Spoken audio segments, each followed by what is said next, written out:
everyone, Mama Mike here. Today is a quick video. I wanted to talk about the ARMS Global Test Punch and just how much fun I had playing it. ARMS is a game that I was excited for, but I had not pre-ordered it. I was really unsure how I felt about it. I thought I'll definitely rent this game, but I'm not positive that it's something that will hold my attention for a long period of time. I'm not sure if it's something that I want to spend $60 on. But oh my goodness, as soon as I started playing the Global Test Punch, I immediately said, this is a game that I'm getting day one. I have to have this game. It is so much fun. And there is far more to it than I even imagined. Firstly, the variety of characters. As the Global Test Punch went on, they added more characters and there's just so much variety. You've got characters that can dash quickly, characters that are a little bit slower but very powerful. You have characters that use their curly hair as their springy kind of arms instead of their actual arms. I really liked her quite a bit. You've got characters that can double jump while some of them can only jump so high.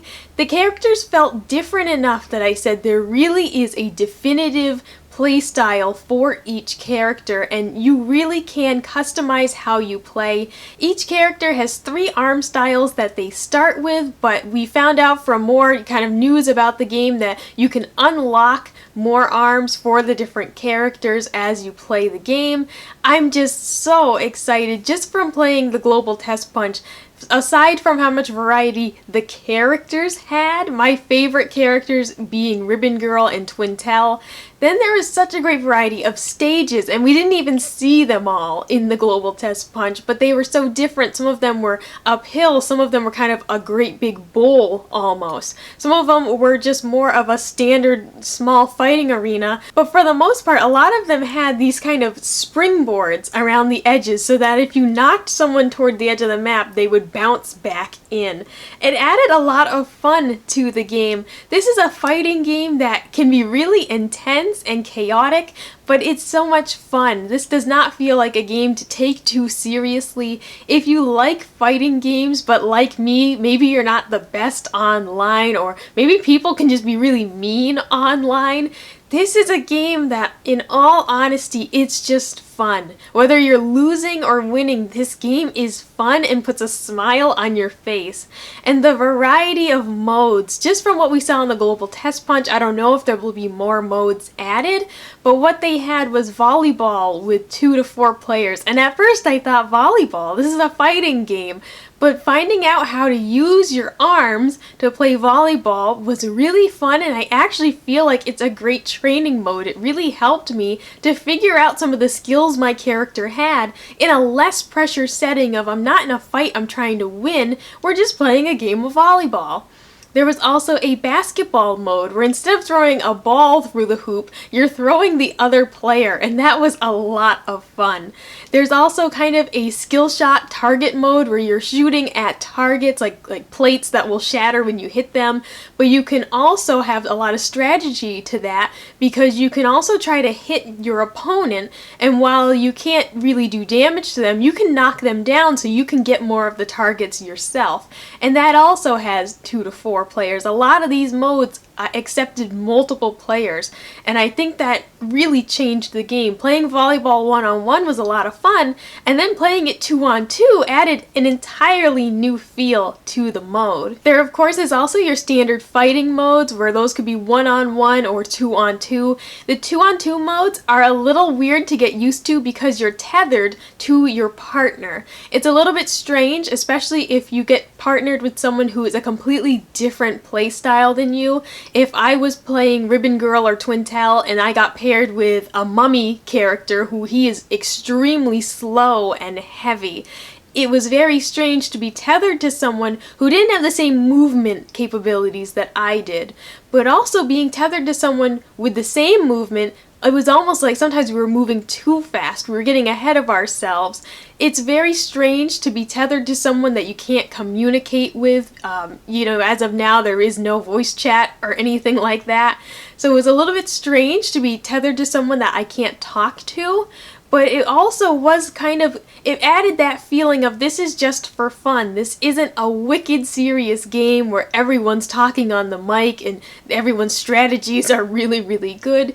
We're just getting partnered up randomly, and it was fun. Overall, I think that kept things to be a little bit more casual and a little bit more fun. And I think that's what I enjoy about Nintendo Online. It's just something that in the past, there hadn't been a ton of games that utilized it, and the online capabilities, as we all know, weren't up to snuff for some of the things that we wanted. But from what I saw in the ARMS Global Test Punch, I'm very excited for the Nintendo Online system that they're going to be launching next year, where it's only $20 a year to get.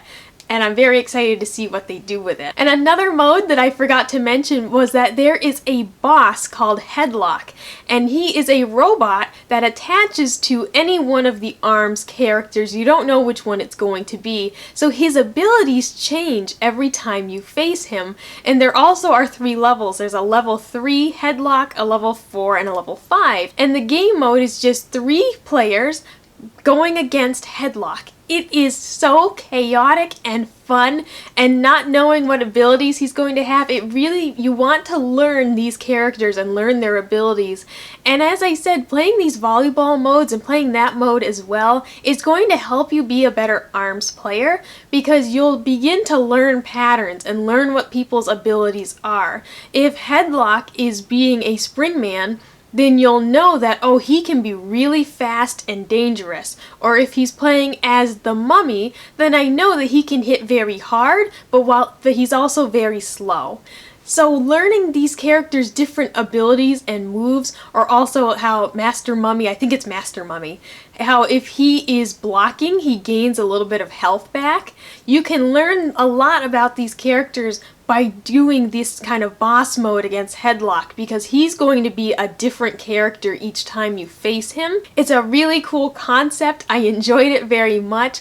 I will say my only thing is that all of these modes are timed, and it's great because it keeps you on the edge of your seat. It keeps you wanting to attack. You don't want the timer to run out. You want to keep attacking. I like that a lot. It keeps people from just kind of hanging out or just kind of circling around. You want to get in and fight because these matches are short.